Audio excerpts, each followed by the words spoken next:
حضرت فاطمہ نے کیا منت مانگی؟ بچے صحیح ہو جائیں گے تو بولیے 3 روزے رکھوں گا۔ اللہ تبارک و تعالیٰ نے بچوں کو شفا عطا فرما دی، اور میں سمجھتا ہوں یہ کربلا کی ٹریننگ تھی۔ روزے رکھے بچوں نے۔ کس نے روزے رکھے؟ بچوں نے۔ کس نے؟ 7-8 سال کی عمریں بچوں کی۔ حضرت علی فرماتے ہیں جب میں نے دیکھا نا میرے بچے بھی روزے سے ہیں تو میں کہیں سے تھوڑے سے جون لایا۔ یہ شہزادے ہیں کائنات کے سب سے بڑے۔ فرماتے ہیں میں نے بی بی پاک کو دیے تو سیدہ پاک نے جون پیسے روٹیاں پکائیں، اور جب عین افطاری کے وقت کھانا سامنے آیا تو دروازے پہ بھکاری آیا۔ عین بڑا بے نیاز ہے اللہ، عجیب رنگ ہے مالک کا۔ عین افطاری کا وقت جب آدمی کہتا ہے کہ فٹافٹ ہو جائے، بھکاری دروازے پہ آیا اور اس نے صدا دی، او میرے رسول کے گھر والوں، کئی دنوں سے روٹی نہیں کھائی۔ حضرت علی نے، حضرت فاطمہ نے بچوں کی طرف دیکھا تو امام حسین چھوٹے تھے سب سے، انہوں نے سب سے پہلے برتن اٹھائے کھانے والے، اور کہنے لگی اماں میں نہ دے کے آؤں۔ حضرت فاطمہ رشک کرنے لگی، مصطفیٰ کے نواسے باہر گئے، اپنے حصے کا کھانا وَيُؤْثِرُونَ عَلَىٰ أَنفُسِهِمْ وَلَوْ كَانَ بِهِمْ خَصَاصَةٌ۔ اللہ فرماتے ہیں انہیں بڑی اشد ضرورت بھی ہو پھر بھی وہ دوسروں پہ اثار کر دیتے ہیں۔ وہ کھانا باہر امام حسین دے آئے، پانی سے روزہ کھولا، کھجورے کھائی، لیٹ گئے، سویرے کھجورے کھائی، روزہ رکھ لیا۔ شام ہوئی تو حضرت علی فرماتے ہیں میں پھر اگلے دن کے روزے کے لیے جون لایا، فاطمہ نے پیچھے روٹیاں پکائیں۔ 2 دنوں کی بھوک تھی پر مالک تو بڑا بے نیاز ہے۔ آزمانے پہ آیا تو اس رنگ میں عین افطاری کے وقت دروازے سے آواز نکلی، اور مانگنے والے نے کہا کہ بھوکا بھی ہوں اور یتیم بھی ہوں، یتیم ہوں۔ حضرت فاطمہ کہنے لگی بیٹا دیر نہ کرنا، یتیم کا پیٹ بھرنے میں دیر نہیں ہونی چاہیے۔ کھانا باہر چلا گیا، پانی سے روزہ، کھجورے، شہزادے ہیں شہزادے، یہ 2 جہاں کے شاہ ہیں، پاس کچھ رکھتے نہیں، 2 جہاں کی نعمتیں ہیں ان کے خالی ہاتھ میں۔ کھجور پانی سے افطاری بھی، سحری بھی، سویرے پھر اٹھے، روزہ رکھا، تیسرا دن ہے، تیسرا۔ ذرا دل پہ ہاتھ رکھنا، بچہ ایک رات بھوکا ہو تو اماں سوتی نہیں، اور میں کہا کرتا ہوں اماں فالج والی ہو نا، فالج والی ماں، فالج زدہ، تو آدھی رات کو اس کا بیٹا جوان کہے تھوڑی بھوک لگی ہوئی تھی تو اماں کو رینگنا بھی پڑے تو وہ رینگ کے بھی جاتی ہے، روٹی پکاتی ہے، کہتے ہیں میرا لال بھوکا نہ سو جائے۔ اور مصطفیٰ کی بیٹی سے زیادہ بچوں سے کون پیار کر سکتا ہے؟ اور 3 دن کے بھوکے بچے، تیسرا دن آیا، بڑے حوصلے سے بی بی کہہ دیتی ہے چھوڑو ان کا تو کام ہے، یہ تو آتے رہتے ہیں، میرے بچے بھوکے تم پہلے روٹی کھاؤ۔ لیکن میرے بھائی کربلا ایسے نہیں سجتی، یہ جو برگر کھا کے ناراض ہونے والے بچے ہوتے ہیں یہ میدانوں میں نہیں نکل پاتے، ان کے لیے مشکل ہوتا ہے۔ حضرت فاطمہ نے، حضرت علی نے ڈیوٹی کی، ڈیوٹی اپنے بچوں کو تیار کیا کربلا کے لیے۔ تیسرے دن جب رکھا صاحب نے کھانا تو باہر سے بولنے والا بولا کہا میں مسکین ہوں، لاچار ہوں، گھر بھی کوئی نہیں، کھانا بھی کوئی نہیں۔ امام حسین پھر اٹھے، تیسرے دن کا بھی کھانا دے دیا۔ حضرت علی فرماتے میں بچے پکڑ کے مسجد لے کے گیا، کہیں بھوک سے میرے لال گر نہ جائیں۔ کہتے ہیں ہامتے کامتے تینوں شہزادے مسجد میں داخل جو ہوئے تو بس ہماری قیمت پڑ گئی، مول پڑ گیا ہمارا۔ کہتے ہیں مسجد میں قدم رکھا تو ایسے لگا جیسے نبی پاک ہمارا انتظار کر رہے ہیں۔ فرماتے ہیں تیسرے دن کی مغرب پڑھنے گئے تو حضور نے تینوں باپ بیٹوں کو چہرے دیکھے، فرمایا علی یہ جبریل کھڑے ہیں اور فرما رہے ہیں تیرے 3 دن کا عمل خدا کو بھی بڑا پسند آیا ہے، محمد مصطفیٰ کو بھی بڑا پسند آیا ہے، بڑا پسند آیا ہے 3 دن کا عمل۔ میرے بھائی ٹریننگ کرائی، ٹریننگ۔ ہمارے ہاں تو حال بڑا سخت ہے، اور دین کا معاملہ، چوری آتے ہیں بچے گھروں سے چوری نمازیں پڑھنے، داڑھی رکھ لے تو سب سے پہلے مسئلہ اماں کو بنتا ہے، سب سے پہلا۔ انہوں نے ٹریننگ کی، دین کے لیے تیار کیا، ہمتیں بدائیں، اور رسول پاک علیہ السلام نے خود اپنی بیٹی کی تربیت فرمائی، شہزادی کی۔ کس کی؟ دنیا میں سب سے بڑی شہزادی کون ہے؟ آپ نام لیں گے تو دل ٹھنڈا ہوگا انشاءاللہ۔ میرا عقیدہ ہے حضرت فاطمہ کا نام لیں تو اللہ دل کو سکون دیتا ہے۔ سب سے بڑی شہزادی سیدہ، بولیے سیدہ فاطمہ الزہرا رضی اللہ تعالی عنہ۔ حضرت علی فرماتے ہیں حضور بڑا پیار کرتے تھے حضرت فاطمہ سے، جب سفر پہ جاتے تو سب سے آخر میں حضرت فاطمہ سے ملتے، واپس آتے تو سب سے پہلے حضرت فاطمہ سے ملتے. فرماتے ایک جہاد کے لیے حضور چلے گئے اور مجھے نائب بنا کے چھوڑ گئے.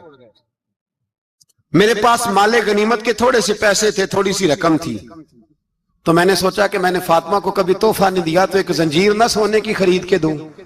کہتے ایک چین سونے کی زنجیر خرید کے میں نے حضرت فاطمہ کو تحفہ دی تو سیدہ نے پہن لی.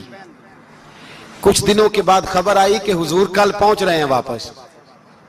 کہتے میں نے فاطمہ کو بتایا تو مجھے پتا تھا فاطمہ کیا کرے گی. سیدہ نے سارا گھر صاف کیا, ساری تیاریاں کی, کھانے چنے, جو اس وقت ماحول تھا ہر لحاظ سے حضور کی آمد کا انتظار کیا, اور سویرے سے ہی حضرت فاطمہ بیٹھ گئی. سویرے سے حضور کئی دنوں کے بعد آ رہے ہیں. کمال ہو گئی. فرماتے ہیں جب محبوب تشریف لائے نا, پہلا قدم نبی پاک نے حضرت فاطمہ کے گھر کے اندر رکھا, السلام علیکم کہا, اور شیر خدا فرماتے جناب فاطمہ کو دیکھا اور نبی پاک واپس پلٹ گئے.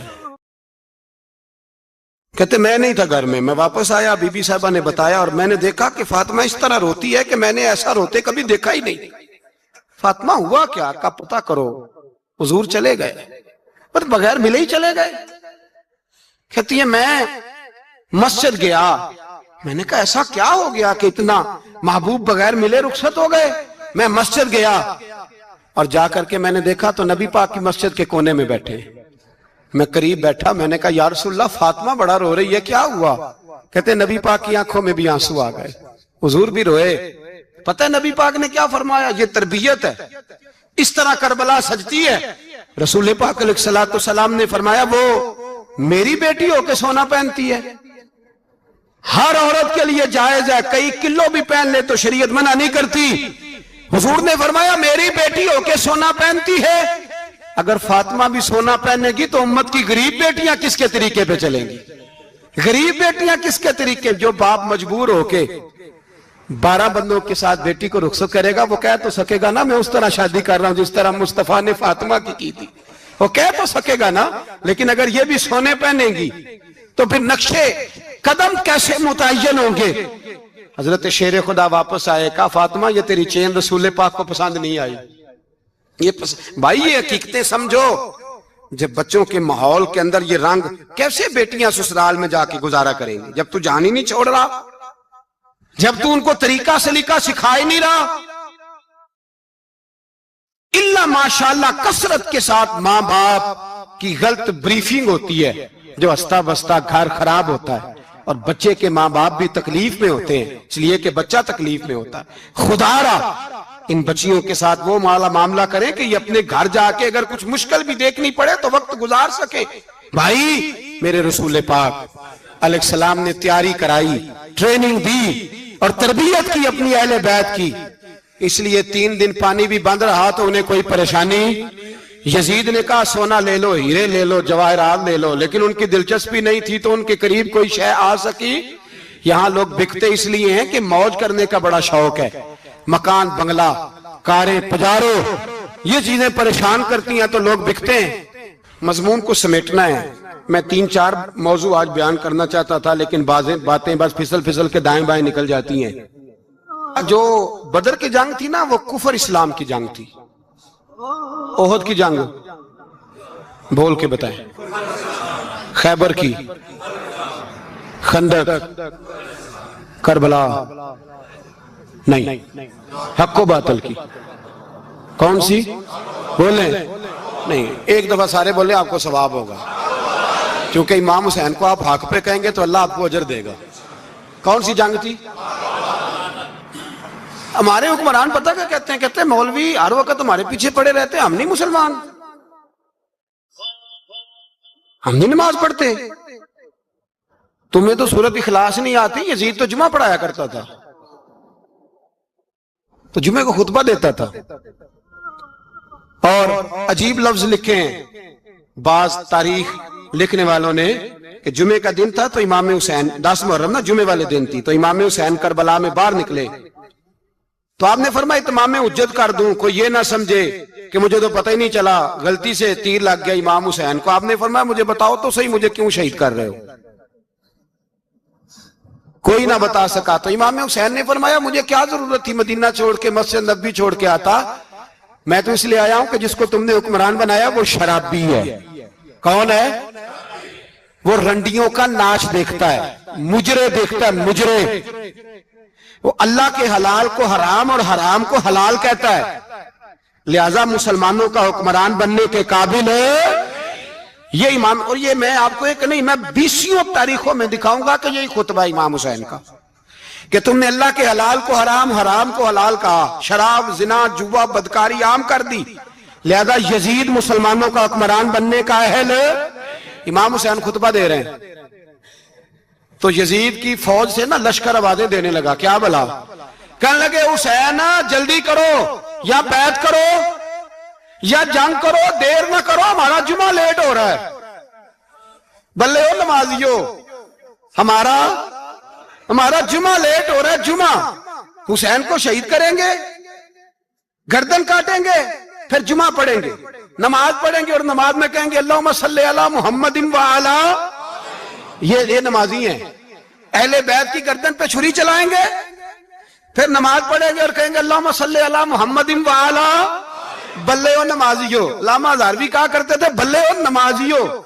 کیسے نمازیو کہ اہل بیت کی گردن پہ چھری اور ساتھ ہی اللہم صلی علی محمد وعلی؟ یہ کیسے نمازیو؟ یہ آج پوری دنیا کا حکمران اللہ ماشاءاللہ اسی طرح کا نمازی ہے. وہ کہتا میری فوٹو دیکھی نہیں، میں نے عید پڑھی ہے مسجد میں. دیکھا نہیں فوٹو لگی ہوئی تھی، میں نے بھی عید پڑھی ہے. جمعہ پڑھا نہیں میں نے. میرا بھی ابا فوت ہو جائے تو جنازہ پڑھتا ہوں. مولوی مجھے مسلمان کیوں نہیں مانتا؟ میں نے کہا یزید کو کیوں نہیں امام حسین نے مسلمان مانا؟ وہ تو دمشق کی جامع مسجد کا خطیب تھا. امام حسین نے سبق دیا ہے، سبق کہ زانی شرابی کو حکمران بنایا جا سکتا. پر میں کیا کروں، کلیجہ پھٹتا ہے، روح کانپتی ہے، دل تڑپتا ہے. مجھے ایسے لگتا ہے کہ جب میری ملت کا جوان اپنے موبائل پہ مجرا دیکھتا ہے نا، گندا مجرا، تو مجھے لگتا ہے 6 مہینے کا حضرت علی اصغر کا مزار کانپنے لگتا ہے کہ یا اللہ جس کام کے خلاف میں نے 6 مہینے کی جان قربان کی، میرے ماننے والے وہ کام کر رہے ہیں، میرے ماننے والے. اور جب مہندی کی رسم پہ شراب کی بوتلیں چلتی ہیں اور حاجی صاحب کہتے ہیں مجھے نہیں پتا منڈے کنڈے کیا کر رہے تھے، تو مجھے لگتا ہے حضرت عباس کے کٹے ہوئے بازوؤں میں پھر سے درد شروع ہو جاتا ہے. اور وہ کہتے ہیں میں نے جس کام کے خلاف بازو کٹوا دیے، میرے ماننے والے وہ کام کر رہے ہیں. اور جب بدکاروں بے حیاؤں کے نعرے لگاتی ہے قوم، تو پھر جنگل سے صدا آتی ہے امام حسین کی. پھر حسین کہتے ہیں کہ نہیں، ابھی کربلا ختم تو نہیں ہوئی، حسین ابھی کربلا میں، حسین ابھی بھی. جب اور یہ میں سب کی بات کر رہا ہوں، پاکستانیوں کی نہیں، صرف سارے حکمران، بہت سارے جو اسلام کا دعویٰ کرتے ہیں، وہ جب جہاز سے اتر کے دوسرے ملک میں جاتے ہیں تو جبے کے نیچے سے پینٹیں نکال لیتے ہیں. انہوں نے بھی مذہب کو رنگ دار بنا لیا ہے، کبھی رنگ اور ہوتا ہے کبھی اور ہوتا ہے. خدا را امام حسین کو تڑپاؤ نہ.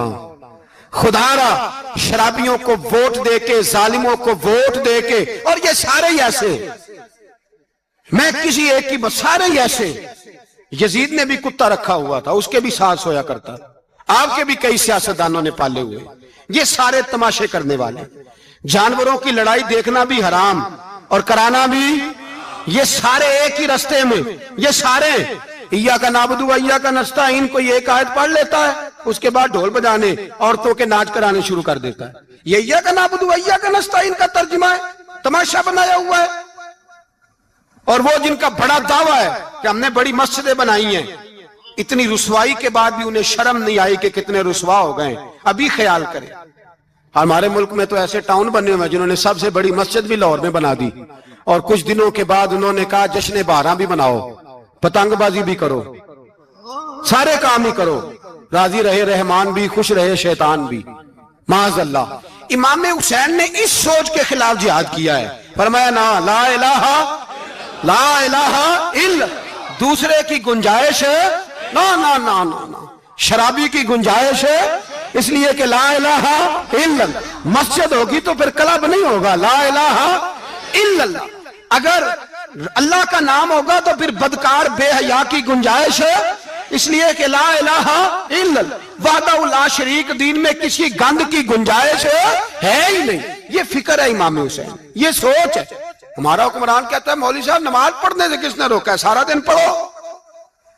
ہم بھی مسجد بنا کے دیتے ہیں، ہماری طرف سے 5 کلے زمین میں بناؤ، ہمیں نہ چھیڑو. شراب کباب بند نہ کراؤ. آپ دیکھ لیں دبئی کے اندر کیا ہو رہا ہے. شیخ زید اسلامک سینٹر بنا، اتنی بڑی مسجد دیکھنے کو دل کرتا ہے، لیکن چند کلومیٹر پہ کلب بھی بنا ہوا ہے، سارے تماشے. بس امام حسین نے کہا ہے کہ مسجدیں بنیں گی، کلب نہیں بنیں گے. یزید کہتا تھا مسجد بھی بناؤ اور شراب خانہ بھی بناؤ. امام حسین نے فرمایا نہ، شراب خانہ نہیں بننے دوں گا. اس نے کہا ٹھیک ہے نماز کے وقت نماز اور صبح یہ. فرمایا نہ، لا الہ الا اللہ. اور کس طرح کا امام حسین نے؟ آپ نے فرمایا خودی کا سر نہاں. اقبال ترجمہ کرتے ہیں خودی کا سر نہاں لا الہ الا اللہ، خودی کا تیغ فساں لا الہ الا اللہ. اگرچہ بت ہیں جماعت کی آستینوں میں، پر مجھے ہے حکم ازاں لا الہ الا اللہ. اور بہار ہو کے خزاں لا الہ الا اللہ. اور پھر بول پڑے اقبال اور کہنے لگے اگر یہ دور اپنے ابراہیم کی تلاش میں ہے، یہ دور اپنے ابراہیم کی تلاش میں، کیونکہ صنم کدا ہے جہاں لا الہ الا اللہ. اور اس کا ترجمہ انہوں نے کہا تھا نا یہ دور اپنے ابراہیم کی. ہمارے شہر کے بزرگ تھے شیخ عبدالصبور بیگ منشور ہزاروی علیہ رحمہ، انہوں نے ترجمہ کیا. وہ کہنے لگے اس شاہ مشرقین کی، اس نور عین کی. مجھے حضرت صاحب کا یہ شعر بڑا ہی پسند ہے، بڑا ہی پسند ہے مجھے ان کا یہ مصرع بڑا ہی پسند ہے. اور میں ان کی قبر پہ جب ان کے انتقال کے بعد آگے بڑھا فاتحہ کے لیے تو پھر بھی میرے کانوں میں ان کا یہ فکرہ گونج رہا تھا. وہ کہا کرتے تھے اس شاہ مشرقین کی، اس نور عین کی، مطلوب ہے جہاں کو قیادت حسین کی. ہر سو یزیدیوں کا زمانے میں زور ہے، ہر سو یزیدیوں کا. دیکھو بزرگ کیا کہتے ہیں، ہر سو یزیدیوں کا. ایک یزید تھا نا، ہر سو یزیدیوں کا، اس شاہ مشرقین کی، اس نور عین کی، مطلوب ہے جہاں کو قیادت حسین کی. ہر سو یزیدیوں کا زمانے میں زور ہے، منشور آج پھر ہے ضرورت حسین کی. میرے بھائی امام حسین اب پتہ کیا کریں، ایک معروف نعرہ ہے امام حسین تو زندہ باد ہے، اور انشاءاللہ وہ پہلے بھی زندہ باد تھے، قیامت تک کی زندہ باد ہے. حسین ہی تو زندہ باد ہے. آپ کو سچی بات بتاؤں، حسین ہی تو. اور قیامت میں جب کسی نے اٹھنا ہوگا نا، اٹھنا، آپ یقین کریں جب کمر جھکنے لگتی ہے امام حسین کا نام سامنے آ جائے تو سیدھی کھڑی ہو جاتی ہے. حسین تو علامت ہے کھڑے ہونے کی. اور دنیا میں قتیل اس سا منافق نہیں کوئی، جو ظلم تو سہتا ہے بغاوت نہیں کرتا. یہ امام حسین نے ہمیں بتلایا ہے کہ وہ منافق بے ایمان ہے جو ظلم سہے اور چپ کرے، یزیدی کے خلاف کھڑا نہ ہو. اس لیے ہم کہتے ہم سے نہ رقم ہوں گے قصیدے یزید کے، ہم لوگ تو حسین کے سیرت نگار ہیں. یہ کیسے زندہ باد، یہ نعرہ ضروری ہے. مرد آباد، اس نعرے کی ضرورت ہے، اس نعرے کی. حسین تو زندہ باد ہے لیکن حسینیت زندہ باد. اور مرد آباد کیا ہے؟ اس لیے کہ یزیدیت بھی مری نہیں، یزید مرا پر یزیدیت وہ سسکتی ہے، دم توڑتی ہے، پر کسی نہ کسی رنگ میں، کسی نہ کسی کی شکل میں اٹھ کھڑی ہوتی ہے. اسی لیے اقبال نے کہا ستیزہ کار رہا ہے ازل سے تا امروز، چراغ مصطفی سے شرار بولہبی.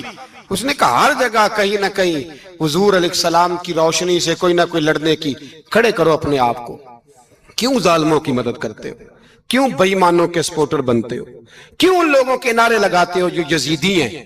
حسینی بنو، حسینی بن کے زندہ رہو. کوئی کھا نہیں جائے گا، کوئی کھا نہیں جائے گا. یزید مر جایا کرتے ہیں اور حسینیت آج بھی زندہ ہے اور قیامت تک زندہ رہے گی. جو شرابی ہے، زانی ہے، بدکار ہے، اگر تو آپ کی تبلیغ پہ باز آ جائے تو ٹھیک، ورنہ آپ کا اس کے ساتھ دوستانہ رکھنا بھی حرام ہے. کیا فتویٰ دیا میں نے؟ حرام ہے، حرام. اگر آپ کا دوستانہ ہے تو پھر 9-10 محرم کو دیگ نہ پکانا چاول کی. اس لیے کہ امام حسین کو تیری بریانی کی کوئی ضرورت نہیں. تیری باسمتی اور چھوٹا گوشت سنبھال کے رکھنا گھر میں. کوئی حاجت نہیں. اگر شرابی کبابی زانی بدکار سے دوستانہ ہے, اگر محلے کے غریبوں کو گالی دینے والوں کے ساتھ تیری دوستی ہے تو پھر 10 محرم کو چاول کی دیگ بالکل نہ پکانا, اس لیے کہ یہ کوئی تماشا نہیں کہ دوستی قاتل سے بھی مقتول سے یارانہ بھی. پھر کوئی مطلب نہیں اس بات کا. امام حسین کو ماننا تو پھر ڈٹ کے مانو, مظلوموں کے ساتھ کھڑے ہو جاؤ, غریبوں کے ساتھ کھڑے ہو جاؤ, برما کی بات کرو, برما کے مسلمان کی بات کرو, فلسطین, کشمیر, ان سب کے حق میں مسلمان اس وقت کھڑے ہوں گے جب سوچ حسینی ہو جائے گی, جب نظریہ حسینی ہوگا پھر کھڑے ہوں گے. 10 محرم ضائع نہیں کریں. اہل سنت کی علماء جہاں جہاں قرآن و سنت کی روشنی میں امام حسین کی بات کریں, جہاں جہاں بھی کریں, وہاں جا کے شریک ہوں.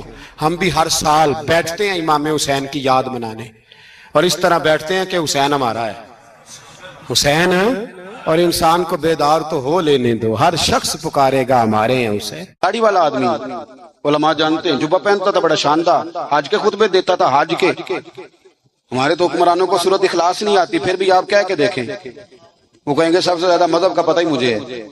یزید داڑھی والا, پگڑی والا, امامے والا, جبے والا, حج پڑھانے والا, تو امام آپ کو کیا ضرورت پڑی تھی اس کے خلاف نکلے, اور اس طرح نکلے کہ بچے قربان کرا دیے. تو امام حسین کے سارے خطبے, سارے مدینے سے مکہ, مکہ سے مقام بیضا, وہاں سے کربلا, سارے خطبے, وہی خطبہ پھر دمشق میں امام زین العابدین کا, وہی پھر مدینے میں امام زین العابدین کا.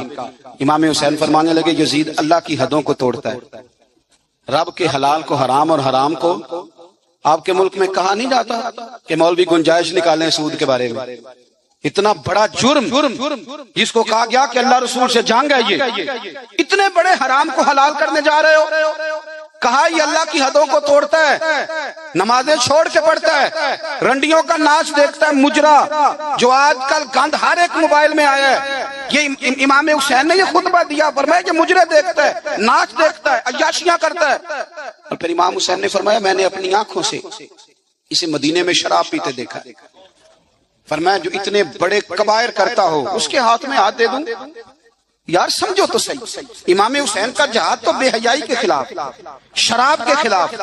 امام حسین کا جہاد تو دین کو نافذ کرنے کا, نافذ کرنے, نماز پڑھنے سے یزید منع نہیں کرتا, نافذ کرنے کا جہاد.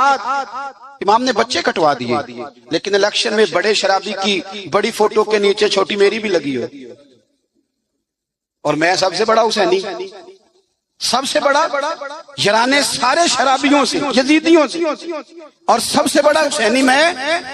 سارا گند ملت کے جوانوں کے موبائلوں میں, لڑکیوں کے کالج کے آگے لڑکوں کا رش, اور بہت ساری بچیاں بیچاری پڑھنا چھوڑ گئیں, کالج چھوڑ گئیں, اس لیے کہ باپ نگرانی نہیں کر سکتا, ڈیوٹی نہیں دے سکتا. اور بھائی یہ سارے حسین کے ماننے والے ہیں, یہ امام علی مقام کے ماننے والے. یہاں اپنے ملک میں اپنی بیٹیاں محفوظ نہیں, ہندوؤں سے خطرہ ہے, یہاں سکھوں سے خطرہ ہے.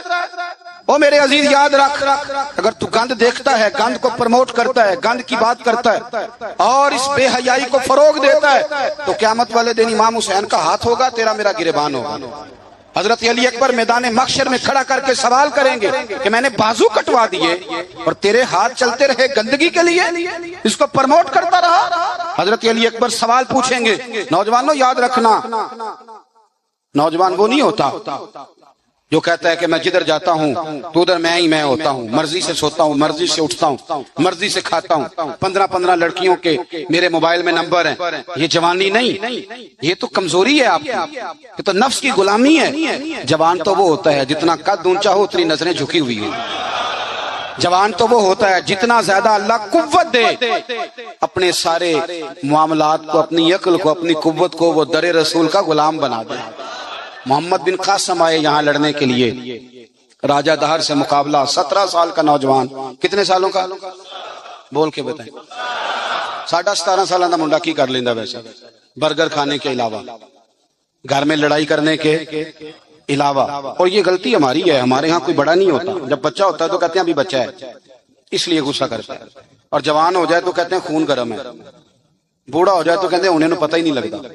تے سیانے ہونے دی کیڑی عمر ہے جی, وہ بھی بتا دیں, اس کا بھی کوئی بہانہ بتائیں. کب سمجھدار ہوگا؟ 17 سال کا نوجوان, عشق لگا سی کھیڈاں کھیڈ دی, تو پھر کھیڈاں بھول دیاں بھول گئیاں, کجل پایا سی یار دے وکھنے نو, پھر وہ یاد وچ روندیاں ہی ڈول گئی نا، حیدر شاہ اس گلی کدے نہ رول دی پر ہن تے رول گئی نا۔ محمد بن قاسم آئے تو ایک بزرگ نے دیکھا محمد بن قاسم بڑے پریشان ہے، کہنے لگے پتر خیر ہے؟ تو کہنے لگے حضور نہ تو رسموں کا پتہ ہے ہندوستان کے، اور سنا ہے راجہ دہر کی فوج بھی بڑی مضبوط ہے، کیسے لڑوں گا؟ کہنے لگے بیٹے تو ہمت کر، میں دعا کروں گا اللہ تیری مدد کرے۔ چند دنوں کے بعد وہ بزرگ پھر ملے تو محمد بن قاسم بڑے حشاش بشاش، تو بزرگ کہنے لگے آج بڑے حشاش بشاش ہو، خیریت ہے؟ محمد بن قاسم کہنے لگے حضور مجھے پتہ چل گیا 2 سے 2.5 گھنٹے لڑے گا راجہ دہر پھر بھاگ جائے گا، اس سے زیادہ میرے مقابلے میں ٹھہرے گا نہیں۔ کہا کیوں؟ کہنے لگے میں نے پتہ کرایا ہے وہ نظر کا گندہ ہے، میں نے معلومات کرائی ہیں، اس کی تو پھپھی کی، ماموں کی، خالہ کی، چچا کی بیٹی اس کی گندی نظر سے محفوظ نہیں، جن کے پیٹوں میں رزق حرام ہو اور آنکھوں میں بے حیائی ہو، وہ کبھی کسی میدان میں کھڑے نہیں رہ سکتے، 2 گھنٹے سے زیادہ کھڑا نہیں رہے گا۔ کہنے لگا حضور میں 17 سال کا نوجوان ہوں، یا میں نے کعبہ دیکھا ہے یا قرآن دیکھا ہے، اور جب دل زیادہ للچاتا ہے تو مصطفیٰ کی قبر انور کو دیکھا کرتا ہوں۔ ہم نے باحیا زندگی رکھی ہوئی ہے اپنے مزاجوں میں۔